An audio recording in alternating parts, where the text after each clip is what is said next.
Salam sejahtera, terima kasih karena bersama dengan saya di Nazilin Unity Channel. Hari ini tular di media sosial dan ada juga yang menulis menyatakan bahwa Parti Bersatu di Perlis kini dalam keadaan gawat dan Kerajaan Perikatan Nasional di Perlis dalam keadaan gawat apabila berlaku rombakan secara tiba-tiba melibatkan dua orang adun bersatu telah pun ditukar ataupun bolehlah kata sebagai mungkin dipecat. Namun demikian, apa yang mengejutkan kita semua ialah penukaran kepada dua adun sebagai exco itu sebenarnya membawa implikasi yang sangat besar. Ada ramalan daripada Nenek Kebayan menyatakan bahawa Dewan Undangan Negeri Perlis akan bergolak lagi dan silap-silap hari bulan Dewan Undangan Negeri Perlis mungkin akan bubar. Ini berlaku apabila mungkin Parti Bersatu akan merajuk lalu menarik sokongan kepada kerajaan PAS di Perlis. Namun menjadi persoalan kita ialah sejauh mana ianya boleh menyebabkan Dewan Undangan Negeri Perlis beralih sokongan. Anda boleh tolong tulis dalam ruangan komen sebenarnya berapakah komposisi adun di Perlis, berapa orang PAS dan berapa orang Bersatu, serta adakah daripada pembangkang. Saudara-saudara sekalian, kita boleh lihat dalam Dewan Undangan Negeri Perlis, berapakah atau siapakah komposisi di dalam Dewan Undangan Negeri Perlis. Baik, kita lihat dahulu di dalam Dewan Undangan Negeri Perlis, sebenarnya ada 15 ahli Dewan Undangan Negeri Perlis. Dan yang menariknya kita nak lihat ialah berapa orangkah pembangkang di dalam kerajaan negeri Perlis ini. Berikut ialah kumpulan politik dalam kerajaan negeri Perlis.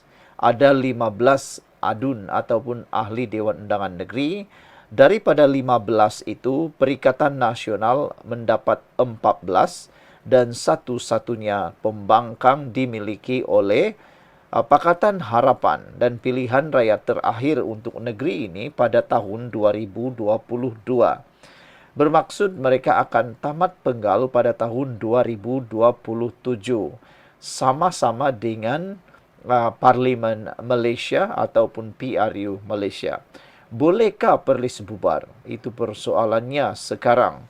Dalam komposisi 14 yang ditulis ini, daripada 14 itu, berapakah yang dimiliki oleh PAS? Saudara-saudara sekalian, Dewan Undangan Negeri di Perlis yang dimiliki oleh PAS ialah sebanyak 9 orang adun PAS.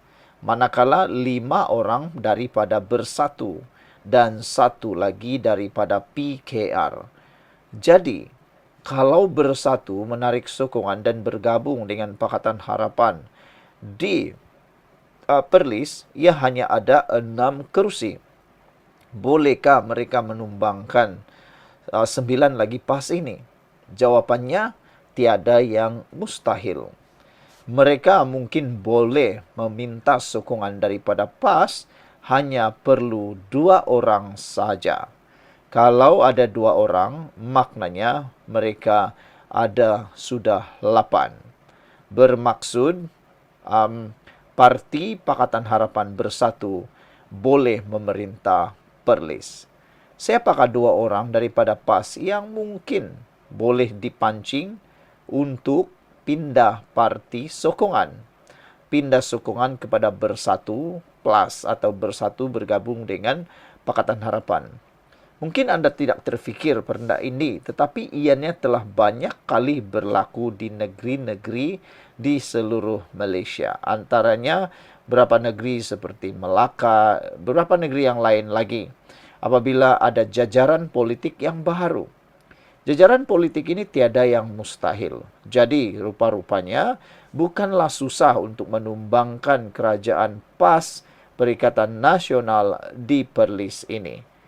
Bersatu hanya perlu 2 orang untuk menjadi Menteri Besar di Perlis dengan bantuan daripada 1 PKR ini. Jangan anda kata tak boleh. semuanya boleh berlaku dalam sekelip mata.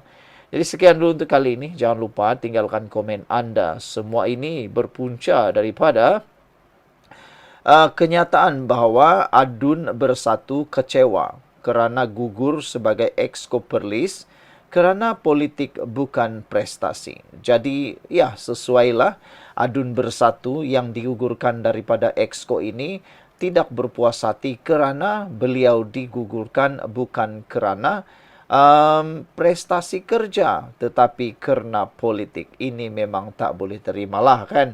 Bayangkanlah orang yang bekerja baik pun boleh digugurkan kerana politik. Wan Zikri Aftar Ishak meminta persoalan sama ada wujud campur tangan menyebabkan namanya digugurkan ditanya kepada Presiden Bersatu Muhyiddin Yassin.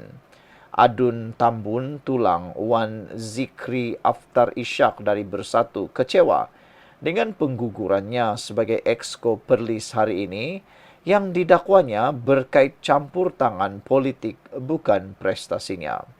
Beliau memegang portfolio belia dan kemajuan sukan, pembangunan industri kecil dan sederhana dan wilayah ekonomi baharu, pemerkasaan usahawan dan ekonomi kreatif negeri sejak 16 Disember tahun lalu.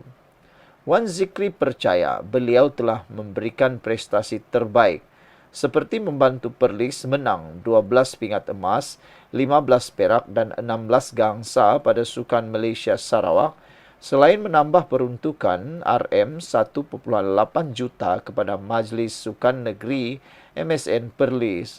Bila saya tanya Menteri Besar Muhammad Shukri Ramli, kenapa digugurkan? Beliau hanya kata, kerana politik. Tapi maksudnya itu kamu kena tanya beliau, bukan sebab prestasi tak baik. Saya diberitahu, nama saya tak diletakkan sebab bukan pilihan. Boleh semak dengan Muhyiddin Yassin, Presiden Bersatu. Adakah wujud campur tangan? Saya faham mungkin sebab hierarki parti, katanya kepada FMT. Pada saya, pencapaian harus jadi keutamaan dan mengatasi segala-galanya. Nak singkir, tunggulah setahun lalu supaya saya sempat buat banyak lagi kerja, katanya. Wan Zikri turut mendakwa diberitahu Sukri akan kekal sebagai Exco jika dapat membawa balik banyak pingat pada Sukma Sarawak dan selesaikan pelbagai masalah. Tapi selesaikan pun tak terus juga. Saya percaya kepada KPI.